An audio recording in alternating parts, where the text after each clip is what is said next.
चिराग ने कर दी बीजेपी के साथ बड़ी बगावत। चिराग नायडू को सीक्रेट डील का बड़ा खुलासा। बीजेपी के खिलाफ बन रही है नई रणनीति। चिराग के सम्राट शाह को बड़ी चेतावनी। जी हाँ, क्या चिराग पासवान और चंद्रबाबू नायडू की गुपचुप मीटिंग से बीजेपी की टेंशन बढ़ गई है? क्या एनडीए में अंदर खाने बगावत शुरू हो गई है? क्या चिराग नायडू बीजेपी के खिलाफ नई रणनीति बना रहे? और क्या चिराग पासवान ने अमित शाह और सम्राट चौधरी को खुली चेतावनी दे दी है? जी हाँ, आज के इस रिपोर्ट में आपको सब कुछ यहाँ पर दिखाऊंगी। चिराग पासवान का बड़ा बयान यहाँ पर दिखाऊंगी, छात्रों के समर्थन में उनका प्रदर्शन दिखाऊंगी, आरक्षण पर उनकी जो है खुली चेतावनी दे दी है उन्होंने, वो भी दिखाऊंगी। और कहा जा रहा है कि इनकी सीक्रेट मीटिंग हुई है, वो भी और किसी के साथ नहीं बल्कि चंद्रबाबू नायडू के साथ। तो वीडियो को अंत तक जरूर देखिएगा। नमस्कार, मैं हूं राधा राणा और आप देख रहे हैं प्यार। दोस्तों, बिहार से लेकर दिल्ली तक और आंध्र प्रदेश से लेकर एनडीए के सियासी गलियारों तक इस वक्त एक सवाल की चर्चा यहाँ पर है कि क्या बीजेपी के सहयोगी दल अब अपनी अपनी अलग राजनीतिक लाइन यहाँ पर तैयार करने लगे हैं? क्योंकि एक तरफ चंद्रबाबू नायडू कई मुद्दों पर बीजेपी से अलग राय रखते दिखाई देते हैं, तो दूसरी तरफ मोदी सरकार में मंत्री होने के बावजूद चिराग पासवान भी अब कई मुद्दों पर खुलकर अपनी ही सरकार को घेरते हुए नजर आ रहे हैं। चलिए दोस्तों, पूरी खबर आपको बताएंगे, लेकिन उससे पहले आपको चिराग पासवान के वो तेवर यहाँ पर दिखा दूं जिनकी वजह से इस वक्त सियासी हलचल तेज हो गई है। जी हाँ दोस्तों, बता दूं, खबर है कि चिराग पासवान खुलकर छात्रों के समर्थन में उतर आए हैं। जरा बड़ी हेडलाइन स्क्रीन पर देखिए। बीपीएससी छात्रों के समर्थन में आए चिराग पासवान, बोले धूप में परेशान हो रहे छात्र, सीएम से आज ही करूंगा बात। हेडलाइन आपने देखा। अब दोस्तों, यहाँ सबसे दिलचस्प बात यहाँ पर क्या है? चिराग पासवान खुद केंद्र की मोदी सरकार में मंत्री हैं और बिहार में भी एनडीए की सरकार है, लेकिन इसके बावजूद वो छात्रों के मुद्दे पर दिल्ली का जो है अपना काम छोड़कर पटना पहुंचे और प्रदर्शन कर रहे छात्रों से मिले और उनकी समस्याएं तक सुनी। प्रदर्शन में वो वहां पर गए भी। जरा वीडियो आप उनकी देख लीजिए।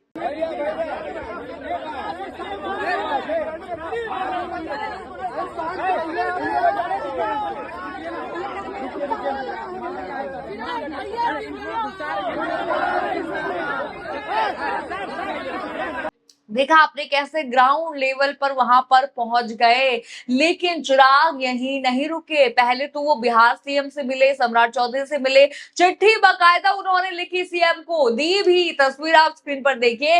लेकिन अब देखिए, आते हैं दूसरे मुद्दे पर। चिराग पासवान ने आरक्षण को लेकर भी ऐसा बयान दे दिया है जिसने राजनीतिक हलकों में बड़ी चर्चा छेड़ दी है। जरा चिराग पासवान का बयान आपको बता दूं, मीडिया से बातचीत में उन्होंने कहा कि किसी माय का लाल में दम नहीं कि आरक्षण को खत्म कर दे।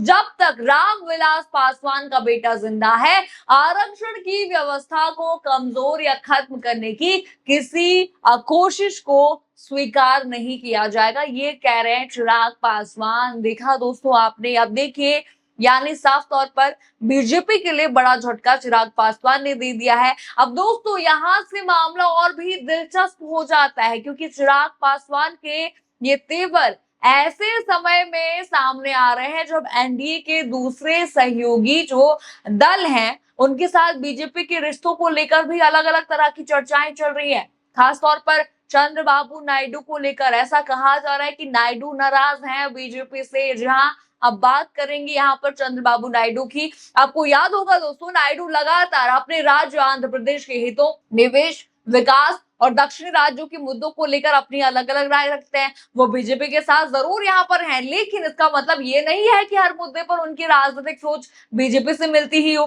पिछली बार उन्होंने जो है छात्रों के प्रदर्शन पर भी जो है बीजेपी को यहाँ पर फटकार लगाई थी। और अब दोस्तों, चिराग पासवान और चंद्रबाबू नायडू के बीच मुलाकात और बातचीत को लेकर भी राजनीतिक गलियारों में चर्चाएं तेज है। यानी कहा जा रहा है कि चिराग और नायडू की सीक्रेट मीटिंग हुई है। देखिए, तभी तो ये सब यहाँ पर हो रहा है। नायडू भी नाराज चल रहे हैं, या यूं मैं यहाँ पर कहूं तो मजबूरी बन गई है उनकी। और बता दूं वो मजबूरी का नाम यहाँ पर क्या है, मजबूरी का नाम है परिसीमन। अब देखिए सपोर्ट करेंगे परिसीमन को तो वोट इनको नहीं मिलेगा, वोट बैंक की इनकी कमी पड़ जाएगी। इसीलिए मैंने कहा था कि नायडू की मजबूरी बन गई है बीजेपी को छोड़ना। अब देखिए दोस्तों, चिराग पासवान का पूरा राजनीतिक अंदाज शुरू से ही कुछ अलग यहाँ पर आए। वो अपने पिता रामविलास पासवान की तरह सत्ता में रहते हुए भी कई बार सरकार से अलग राय रखने से पीछे नहीं हटते हैं, यानी कि सरकार जो कुछ भी कह रही है वो अपनी राय जरूर रखते हैं, चाहे गलत कर रही है तो गलत बताएंगे।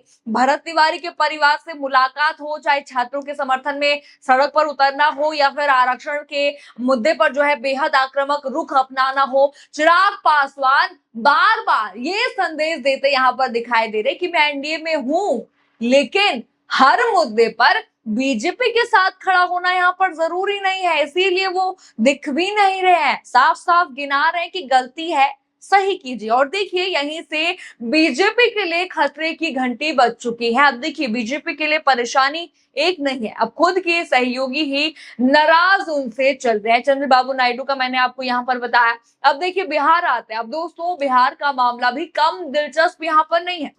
नीतीश कुमार को लेकर पहले से ही बीजेपी के साथ नाराजगी और खटपट की चर्चाएं होती रही हैं। आपको बांकीपुर चुनाव उपचुनाव याद होगा आपको, वहां पर भी ये कहा गया था कि नाराज है नीतीश इसीलिए भाजपा हारी है। अलग अलग राजनीतिक मुद्दों पर जदयू नेताओं की अपनी राय सामने आती रही है। तो एक तरफ नीतीश कुमार को लेकर सवाल है, दूसरी तरफ चंद्रबाबू नायडू अपनी अलग यहाँ पर राजनीतिक पहचान रखते हैं, मजबूरी उनकी बन गई है। और अब तीसरी तरफ चिराग पासवान खुलकर छात्रों और आरक्षण जैसे मुद्दों पर अपनी ही सरकार से अलग रुख यहाँ पर दिखा रहे, यानी कि हर तरफ से बीजेपी घिर चुकी है, यानी कि अपने ही दल में यहाँ पर बगावत हो रही है, साफ साफ दिख रहा है। और दोस्तों अगर कहीं से बीजेपी अपने सहयोगी दलों की नाराजगी से अगर बच भी जाए ना, तो राहुल गांधी को तो आप जानते ही हैं, राहुल गांधी लगातार अलग अलग मुद्दों को लेकर सरकार पर हमला बोल रहे हैं। कभी छात्रों का मुद्दा हो, कभी बेरोजगारी हो, कभी सामाजिक न्याय हो, कभी छात्रों की गूंज हो, और कभी सरकार की नीतियां। राहुल गांधी विपक्ष की तरफ से लगातार बीजेपी को घेरने की कोशिश कर रहे हैं, यानी एक तरफ अपने सहयोगियों का दबाव, दूसरी तरफ विपक्ष का हमला है, और तीसरी तरफ राज्यों में अलग अलग मुद्दों पर उठता ये जनाक्रोश जो आंदोलन दिख रहे हैं। तो सवाल यही है दोस्तों कि क्या मोदी और बीजेपी के लिए आने वाले दिन पहले से ज्यादा मुश्किल होने वाले हैं? क्या चिराग पासवान के बदले तेवर किसी बड़े राजनीतिक बदलाव का संकेत है? क्या बगावत वो करेंगे? क्या नायडू भी अपनी राजनीतिक मजबूरियों के चलते बीजेपी से दूरी बढ़ा सकते हैं? और क्या नीतीश कुमार की तरफ से भी आने वाले दिनों में कोई नया सियासी खेल देखने को मिल सकता है? फिलहाल दोस्तों इन सवालों का जवाब आने वाला वक्त ही यहाँ पर देने वाला है। आपको क्या लगता है, क्या चिराग पासवान बगावत करेंगे? क्या आपको लगता है कि चंद्रबाबू नायडू और चिराग पासवान की सीक्रेट मीटिंग हुई है बीजेपी को लेकर? अपनी राय कमेंट बॉक्स में जरूर हमें लिखिएगा। खबर आपको पसंद आई हो तो वीडियो को लाइक करें, शेयर करें और चैनल को सब्सक्राइब करना बिल्कुल मत भूलिएगा। और बने रहिए पीआरबी के साथ। धन्यवाद।